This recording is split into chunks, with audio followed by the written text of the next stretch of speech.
Good morning, everyone. This is Father Nate, missionary priest in Italy, and thanks for joining us today, August 24th, on No Greater Delight, our podcast on Marian feasts and Marian meditations. Well, to start us off, we'll begin with the Abbot Orsini, who tells us that they celebrate Notre Dame de Buenest-Vour, which is nearly a whole league from Verdun. So if you know what a league is and you know where Verdun is, then you might have some idea where this image is. In any event, it's in Lorraine, France. This chapel preserves an image of the Blessed Virgin rendered famous by miracles. In this place is found a miraculous fountain, the water of which cures several maladies. That is what the Abbot Orsini has to say. Also, in some places, this is also held as the feast of Our Lady Help of the Sick, right? Because as part of the traditional missal, I think that means the pre-1962 version, this feast of Our Lady Help of the Sick falls on the Saturday before the last Sunday in August. Okay? And then we have a number of other feasts that we can celebrate that are very impressive today. First off, we celebrate in Arani, in the province of Arani in Bolivia, Nuestra Señora la Bella, the beautiful one, right? Sometimes she's known as La Virgen la Bella, which is a Marian advocation. It's celebrated in Arani, which is the capital of the Arani province, in the department of Cochabamba in Bolivia. Now, that actual advocation, La Bella, given to the Blessed Virgin, originally comes from Spain, the south of Spain, in Lepe, where she has actually been honored with that title since the end of the 15th century.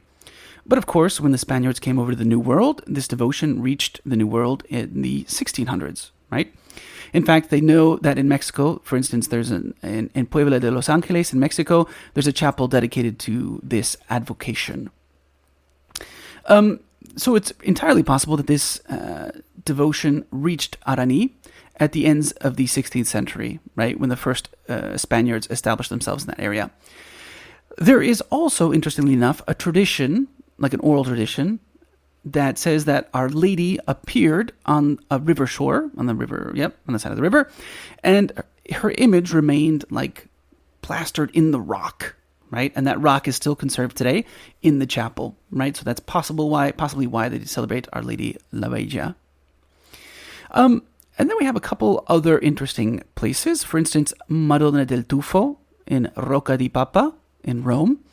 So there's an old tradition that says in 1490, there was a knight who was going like through this narrow path in the mountains when he saw a huge piece of like turf break off from the cliff and fall below.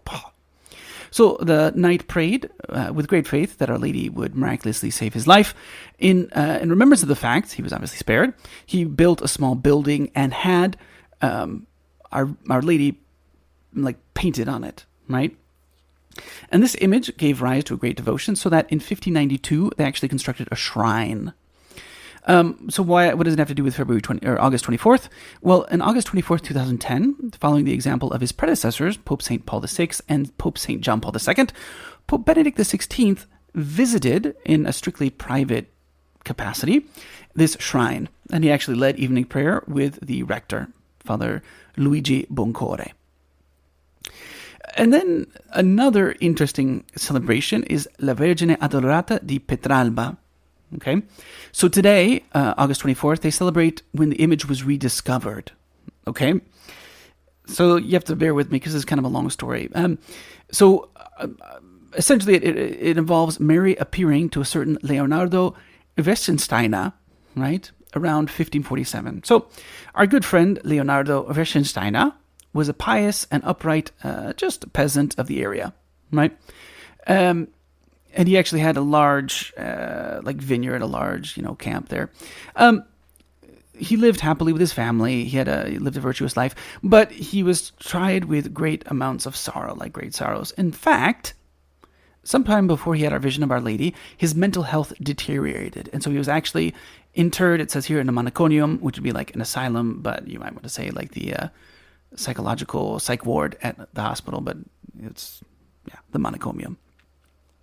So what was worse, though, is that he would alternate between like periods of being perfectly lucid and then times when he was very, very sick and out of it. And so like that made it worse because he realized in these lucid times how just very sick he was.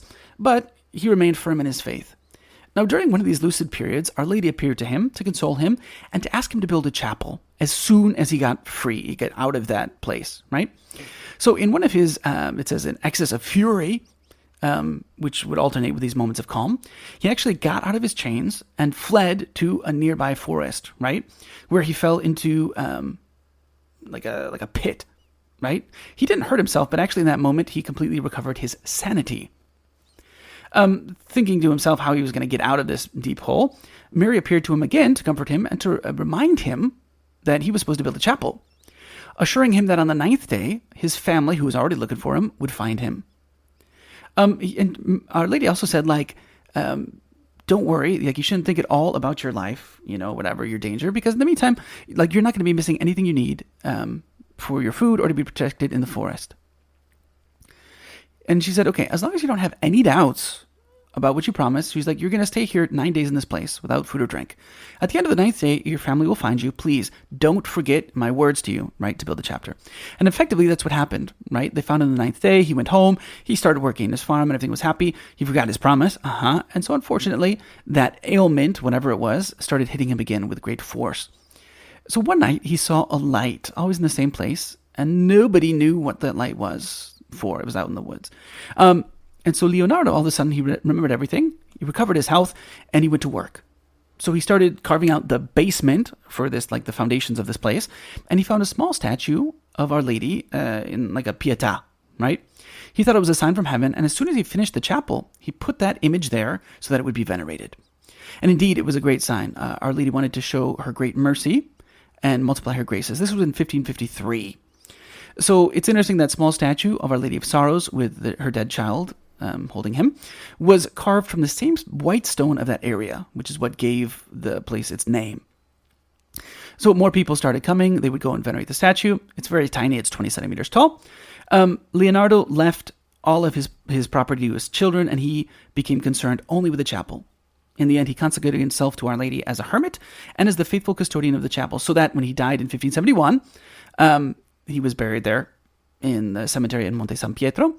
The little chapel later became a church, completely a church in 1673, and actually became a great shrine, which was eventually entrusted to the Order of the Servants of Mary, right?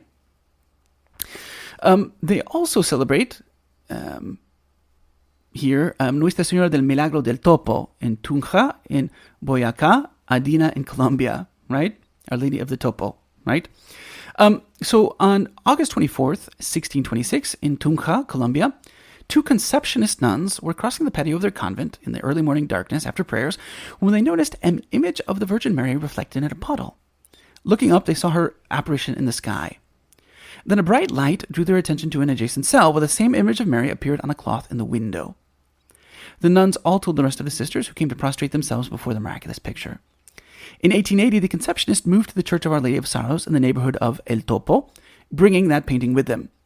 Now known as the Sanctuary of Our Lady of the Miracle, the church still draws thousands of pilgrims to pray for Our Lady's help, right?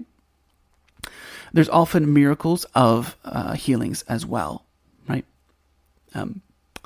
It's interesting because it depicts the Virgin Mary between Saints Joseph and Francis, surrounded by clouds bearing symbols: the sun, a monstrance, a well, a fishbone, and a tower, interestingly enough.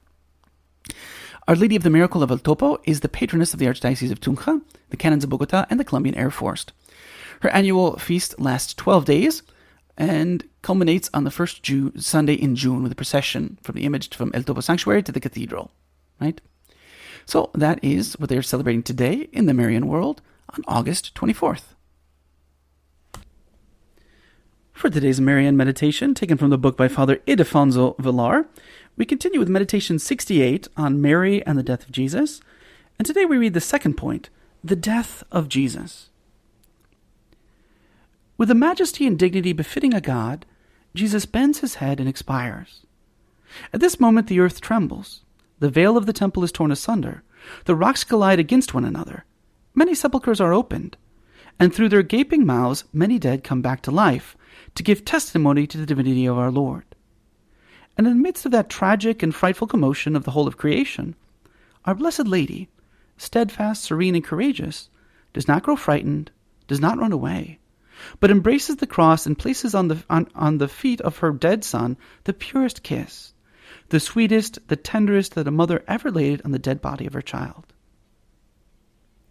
Overwhelmed by sorrow, she had followed all the steps of his agony, and now, on seeing him dead, far from breaking down and falling crushed under the weight of her boundless sorrow, she lifts herself, upheld by grace, and offers her consent to the frightful sacrifice.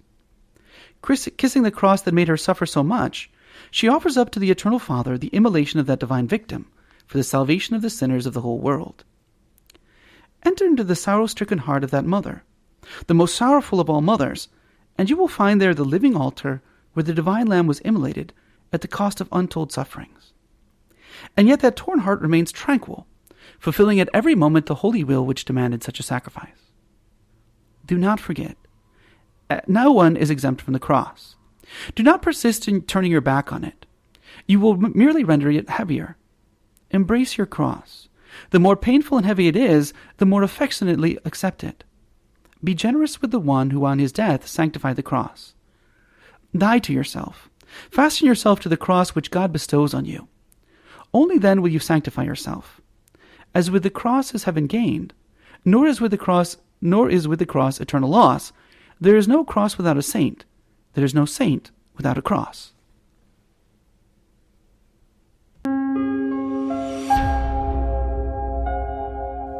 Hello, and we hope that you enjoyed listening to our Marian podcast.